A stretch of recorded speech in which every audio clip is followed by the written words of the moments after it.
Here's how to get the most out of SureSend, the easiest and safest way to send files anywhere in the world. Tip number 1, add someone to your contacts. They don't need an account to receive encrypted files. Just share the passphrase separately and they're good to go. Tip number 2, your passphrase must be at least 6 characters. This can include letters, numbers, or symbols. It's case sensitive, so Denver is not the same as Denver. And make sure to never put your passphrase in the unencrypted note.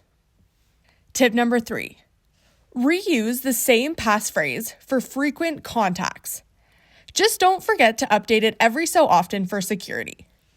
Tip number 4, send unlimited files with SureSend. No extra fees, no limits. Use SureSend for business, personal, or medical files. Even voice clips or blueprints. If it's digital, you can send it securely. Ready to send your first encrypted file? Just SureSend it.